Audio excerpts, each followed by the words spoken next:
Hello break ని చూస్తాం. నేడు ఉద్యోగ ఉపాధ్యాయ సంఘాలతో ముఖ్యమంత్రి రేవంత్ రెడ్డి సమావేశం కానున్నారు. సాయంత్రం 4 గంటలకు ఎంసీఆర్ హెచ్ఆర్డీలో సమావేశం కానున్నారు.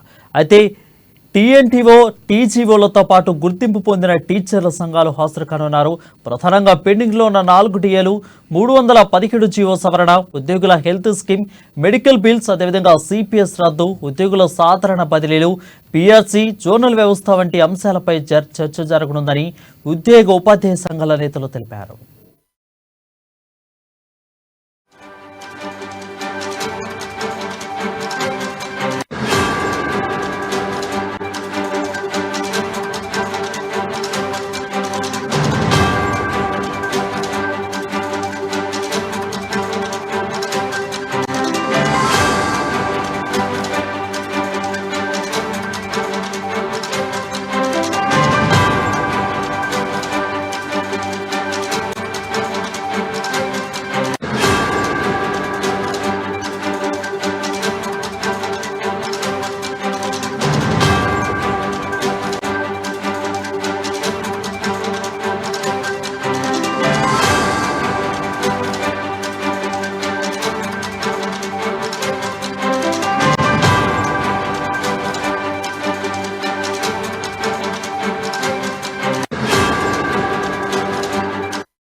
హలో బ్రేక్ ని చూస్తున్నాం. నేడు ఉద్యోగ ఉపాధ్యాయ సంఘాలతో ముఖ్యమంత్రి రేవంత్ రెడ్డి సమావేశం కానున్నారు.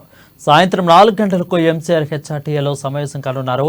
ఇక టీఎన్టీఓ, అదేవిధంగా టీజీఓలతో పాటు గుర్తింపు పొందిన టీచర్ల సంఘాలతో హాజరు కానున్నారు. ప్రధానంగా పెండింగ్లో ఉన్న 4 టీఏలు, 317 జీవో సవరణ, ఉద్యోగుల health scheme, medical bills, CPS రద్దు, ఉద్యోగుల సాధారణ బదిలీలు, పీఆర్సీ, జోనల్ వ్యవస్థ వంటి అంశాలపై చర్చ జరగనుందని ఉద్యోగ ఉపాధ్యాయ సంఘాల నేతలు తెలిపారు.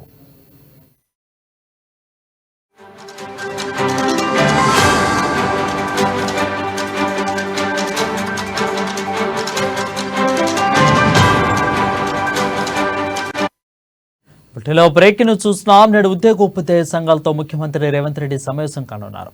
ఈరోజు సాయంత్రం 4 గంటలకు ఎంసీఆర్ టీఆర్లో సమావేశం కానున్నారు. దీనిపై మరింత సమాచారం మా ప్రతినిధి రాంబాబు అందిస్తారు. రాంబాబు, చెప్పండి. వరవీ రోజు సాయంత్రం 4 గంటలకు ముఖ్యమంత్రి రేవంత్ రెడ్డి ఉద్యోగ సంఘాలతో భేటీ కానున్నారు. సుమారుగా 54 ఉద్యోగ సంఘాలు అయితే భేటీకి వస్తున్నట్టు తెలుస్తా ఉంది. ముఖ్యంగా ఇటు ఉపాధ్యాయ సంఘాలు కానీ, టీఎన్జిఓ, ఎన్జిఓకి సంబంధించినటువంటి సంఘాలందరూ కూడా ముఖ్యమంత్రితో భేటీ కావాలని చెప్పేసి అడిగినటువంటి నేపథ్యంలో ఇటు ముఖ్యమంత్రి కూడా వాళ్ళకు అపాయింట్మెంట్ ఇవ్వడం, ఈ రోజు ఎంసీహెచ్ఆర్డీలో ఈ యొక్క సమావేశం అయితే కొనసాగనుంది. సాయంత్రం జరుగుతున్నటువంటి ఈ యొక్క భేటీలో ప్రధానంగా ఉద్యోగ సంఘాలకు సంబంధించినటువంటి అనేక కీలక అంశాలను కూడా ఉద్యోగ సంఘాల నేతలు అయితే ప్రస్తావించేటువంటి అవకాశం ఉంది. గతంలో ఇటు ఉపాధ్యాయ సంఘాలు కానీ, లేకపోతే ఎన్జిఓ సంఘాలు కానీ అనేక సమస్యలు అయితే ఎదుర్కొంటాను. దీనికి సంబంధించినటువంటి 317 జీవోను రద్దు చేయాలని చెప్పేసి, అదేవిధంగా వాళ్ళకి కావాల్సినటువంటి పెండింగ్లో ఉన్న 4 డిఏలను కూడా ఇవ్వాలని చెప్పేసి పోరాడుతున్న ఆ డిఏలు కూడా ఇక్కడ రాష్ట్ర ప్రభుత్వం రక్షించగా ఉన్నట్టు తెలుస్తోంది. మరొక వైపు ఇటు ప్రమోషన్స్ సంబంధించినటువంటి అంశాలు కానీ, లేకపోతే బడ్జెట్ సంబంధించిన అంశాలు వ్యతిరేకంగా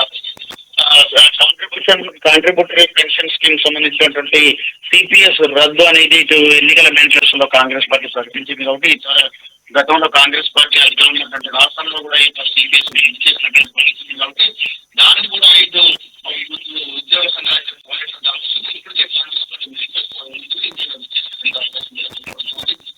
మరోవైపు గతంలో